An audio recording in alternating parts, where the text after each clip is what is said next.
हे यहोवा मुझे चंगा कर, क्योंकि मेरी हड्डियों में बेचैनी है। लेकिन आज अभी जो हम लोग बात कर रहे थे यीशु मसीह की, यहोवा की एक बात कर रहे हैं कि जब हम उस परमेश्वर के ऊपर विश्वास करते हैं, हमारा भरोसा जब परमेश्वर के ऊपर है, तब परमेश्वर हमारे जीवन में काम करता है। लेकिन अगर हम भरोसा ही नहीं करेंगे तो परमेश्वर कैसे करेगा? अगर हम यहोशू की पत्री उसका 24 अध्याय निकालें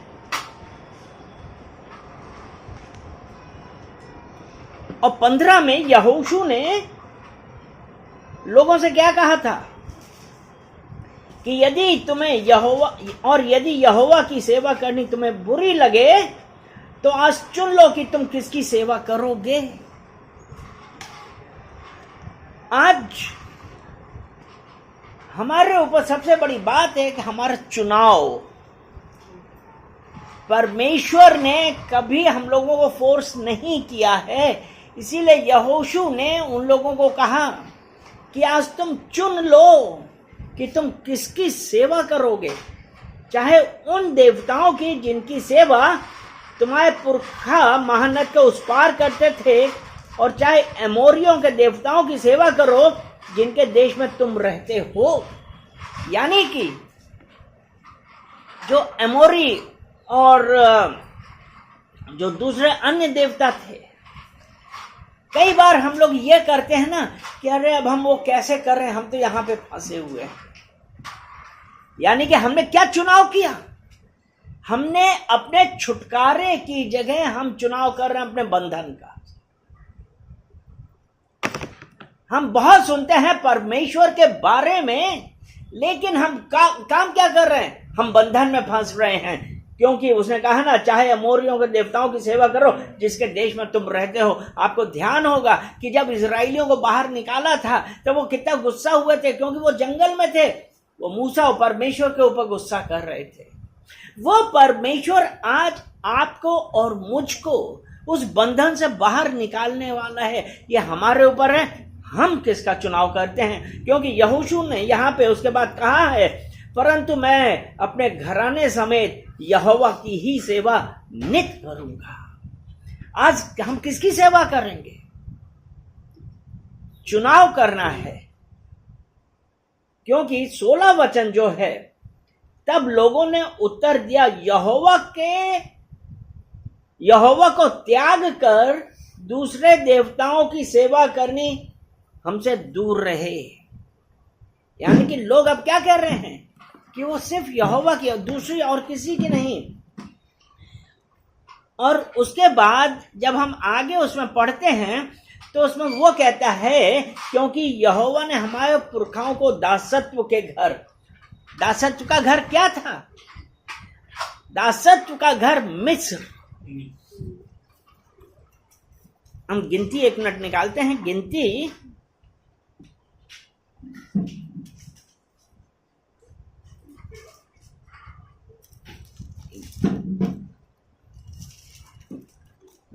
21 में हम देखें,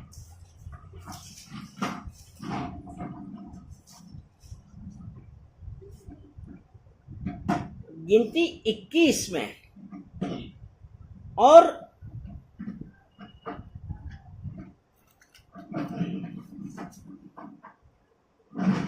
गिनती 21 उसका 5 हम पढ़ते हैं। इसलिए परमेश्वर के विरुद्ध बात करने लगे और मूसा से कहा, तुम लोग हमको मिस्र से जंगल में मरने के लिए क्यों ले आए? वहाँ न तो रोटी है और न पानी, हमारे प्राण इस निकम्मी रोटी से दुखी। यानी कि यहाँ क्या हुआ?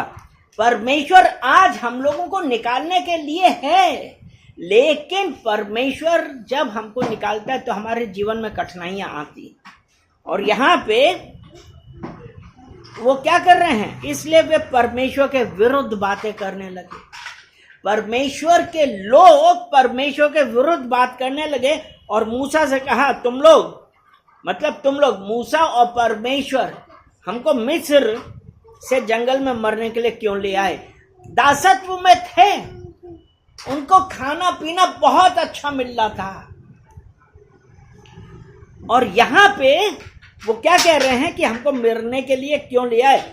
वहां ना तो रोटी है ना पानी है, और हमारे प्राण इस निकम्मी रोटी से दुखी। आज हम ऐसा कहते हैं कि जब परमेश्वर हमको दासत्व से निकाल के हमारे जीवन में कुछ कर रहा है, परमेश्वर ने 40 साल तक वो घूमते रहे, क्या उनमें से कोई मरा? क्या उनके कपड़े खराब हुए? क्या उनके जूते चप्पल जो भी था फटा? हम वो कुछ काउंट नहीं करते हैं। हम सिर्फ दोष लगा देते हैं कि आज वो परमेश्वर हमको दासत्व से निकालने पे है। और जो परमेश्वर ने जब ये कहा ना कि वो हमारी हर जरूरत पूरी करेगा, तो उसने क्या किया? मन्ना दिया था ना।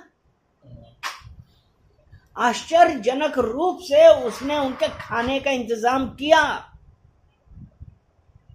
लेकिन आज हम लोग एक तरफ तो कहते हैं कि हम परमेश्वर को जानते हैं, लेकिन हम दासत्व से बाहर नहीं निकलना चाह रहे हैं।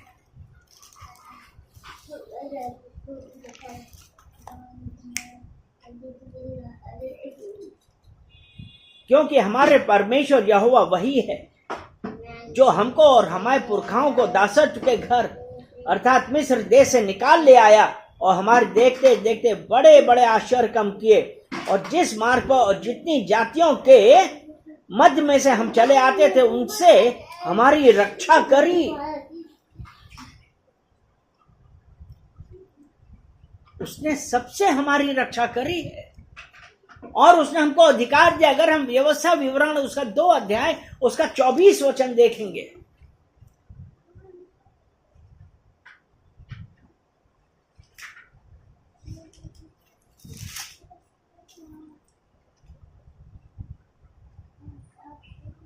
अब तुम लोग मतलब परमेश्वर का वचन ये कहता है, अब तुम लोग उठकर कूच करो और अर्नोन के नाले के पार चलो। सुनो, मैं देश समेत हेशबोन के राजा एमोरी सिहोन को तुम्हारे हाथ में कर देता हूं, इसलिए उस देश को अपने अधिकार में लेना आरंभ करो और उस राजा से युद्ध छेड़ दो।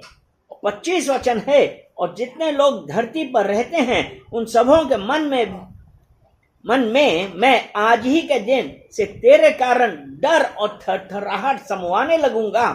वे तेरा समाचार पाकर तेरे डर के मारे कांपेंगे और पीड़ित होंगे।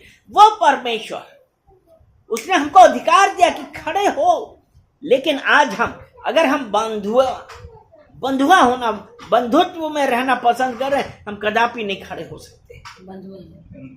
बंधुआ मजदूरी, अगर आप बंधुआई में चल रहे हैं तो क्या आप खड़े हो पाएंगे? यानी कि वो परमेश्वर जो आज आपको मुझको इस सांसारिक चीजों से छुड़ाने पे है, क्या आज हम इस बात के लिए तैयार हैं? क्योंकि जब हम तैयार नहीं होते हैं तब हम सबके साथ यही आता है। क्योंकि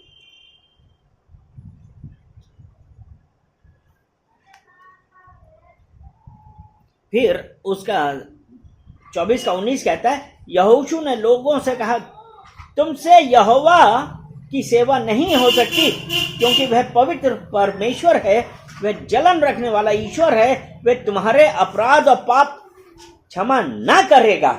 और जो 20वां वचन है वो इतना इंपॉर्टेंट वचन है कि यदि तुम यहोवा को त्याग कर पराये देवताओं की सेवा करने लगोगे तो यद्यपि वह तुम्हारा भला करता आया है तो भी वह फिर कर तुम्हारी हानि करेगा और तुम्हारा अंत भी कर डालेगा।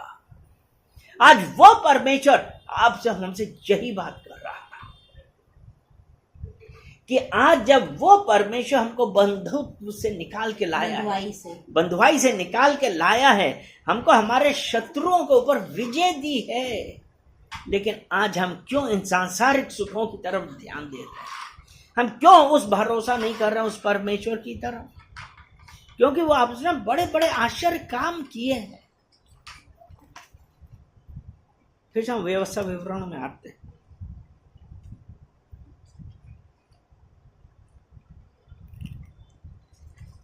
7 अध्याय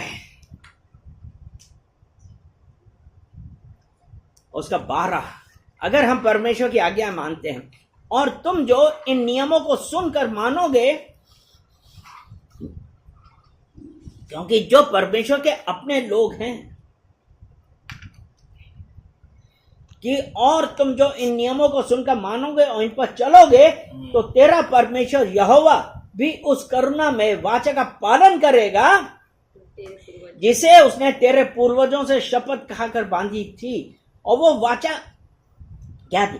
वह तुझसे प्रेम रखेगा, तुझे आशीष देगा, गिनती में बढ़ाएगा, और जो देश उसने तेरे पूर्वजों से शपथ खाकर तुझे देने के लिए कहा है, उसमें वह तेरी संतान पर और अन्न, नए दाख मधु और टटके तेल आदि भूमि की उपज पर आशीष दिया करेगा, और तेरी गाय बैल और भेड़ बकरियों की बढ़ती करेगा। तू सब देशों के लोगों से अधिक धन होगा, तेरे बीच में ना पुरुष ना स्त्री निर्वंश होगी, और तेरे पशुओं में भी ऐसा कोई ना होगा। वो परमेश्वर जो जलन रखने वाला परमेश्वर है, लेकिन अगर ये कहता है कि इन नियमों को सुनकर मानेंगे, तो वो हम लोगों का तो ठीक है, वो कहता है हमारे पशु भी निर्वंश ना होंगे। क्योंकि आप कितनी बार सोचते हैं कि अरे भाई, अरे पादरी साहब, हमारी भैंस ने, हमारी गाय ने, हमारी बकरी ने बच्चा नहीं दिया है, लेकिन अगर आज हम उस परमेश्वर यहोवा पे भरोसा करते हैं, वो हमारे मध्य में आश्चर्य कर्म करेगा। हालेलुया। हम में से कोई भी निर्वंश ना होगा। क्योंकि जब 20 का यहोशू 24 का 20 हम पढ़ रहे थे, तो ये है कि हम यहोवा को जानने के बावजूद भी इधर उधर भागते हैं कि शायद हमको छुटकारा मिल जाए। तो उसने कहा ना, यद्यपि वो तुम्हारा भला करता आया है, लेकिन वो परमेश्वर जो आज तक भला करता, जो उसने देखा, तो उसके अनुसार उसने क्या किया? हम उसको छोड़ के इधर उधर भाग रहे, तो उसने क्या किया? तो भी वह फिर कर तुम्हारी हानि करेगा और तुम्हारा अंत भी कर डालेगा। आज जरूरत इस बात की है कि हम अपने उस परमेश्वर की ओर फिरें और उससे कहें हमारी मर्जी नहीं वरन आपकी मर्जी। और अगर हम इधर उधर गए हैं, कुछ सोचा है, पश्चाताप करिए, परमेश्वर आपको आशीष दे।